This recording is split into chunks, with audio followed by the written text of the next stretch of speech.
तो दोस्तों, आज आप सब सुनेंगे हरिओम तिवारी जी की एक बेहतरीन कहानी जिसका शीर्षक है वो खिड़की। हरिओम जी उत्तर प्रदेश के एक छोटे से ज़िले प्रतापगढ़ के रहने वाले हैं। वैसे तो वे अभी पढ़ते हैं, लेकिन उन्हें लिखते हुए लगभग 2 साल से ज़्यादा हो गए हैं। उन्हें शौक़ है नई नई जगह घूमने का और नए नए लोगों से मिलने का। तो आइए अब उनकी कहानी की ओर रुख करते हैं। बचपन से ही घर वालों ने बोर्डिंग स्कूल में डाल दिया था, क्योंकि घर का माहौल सही नहीं रहता था। वहाँ हॉस्टल में बहुत डिसिप्लिन से रहना सिखाया जाता था और शायद डिसिप्लिन मेरे अंदर कूट कूट कर भरा हुआ था।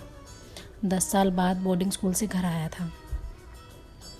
मोहल्ले में अधिकतर लोगों को नहीं जानता था। एक बार मैं खिड़की के पास बैठा पढ़ रहा था।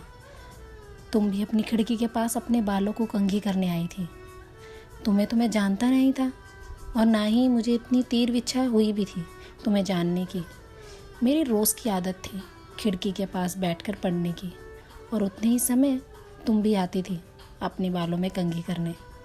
मैंने एक बात को गौर किया, जब तुम अपने बालों को कंघी करती थी, जो बाल गिरते थे तुम उसे देखकर अजीब सा चेहरा बनाती थी, जैसे तुमने किसी खास को खो दिया हो। और अगले ही पल जब तुम चोटी बांध लेती थी तो फिर ऐसे खुश हो जाती थी जैसे कोई तुम्हारा बरसों पुराना दोस्त मिल गया हो। शायद तुम्हारी इन्हीं कुछ हरकतों की वजह से मैं तुमसे आकर्षित हो गया था और रोज़ तुम्हें कंघी करते हुए देखता था। ये बात अलग है, कभी हिम्मत नहीं हुई तुमसे बात करने की, शायद इस डर से कि मोहल्ले में पता चल जाएगा और मेरे परिवार की बदनामी हो जाएगी। कुछ दिन तो यही चलता रहा, फिर मैं बाहर चला गया नौकरी करने। दिमाग में सिर्फ तुम होती थी, इसलिए शायद मुझे कोई और पसंद भी नहीं आ रही थी। इस बार सोचा था कि छुट्टी मिलेगी तो माँ से जाकर बताऊंगा कि मैं तुम्हें कितना पसंद करता हूँ, तुमसे ब्याह करना चाहता हूँ। लेकिन नसीब में जिसका मिलना ना लिखा हो वो मिल भी कैसे सकते हैं।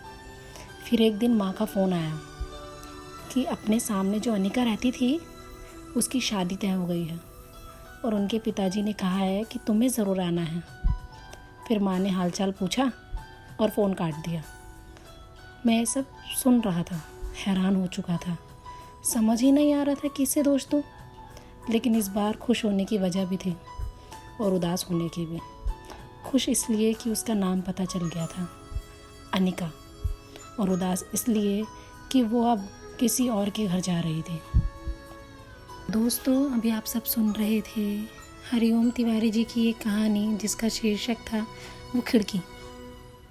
वैसे इनका नाम तो हरिओम तिवारी है, लेकिन इंस्टाग्राम पर ये वही मुस्कुराता हुआ लड़का के उपनाम से कहानियाँ लिखते हैं। जाइए और एक नज़र डालिए इनके पेज पर कि कैसे कितनी बेहतरीन कहानी और कविताएं इन्होंने लिखी है। और आपके पास भी अगर ऐसा कोई सुंदर सा किस्सा हो तो लिख डालिए हमें और भेज दीजिए इंस्टाग्राम, फेसबुक या जीमेल आईडी पर। आपको सारी इन्फॉर्मेशन यूट्यूब के डिस्क्रिप्शन बॉक्स में मिल जाएगी।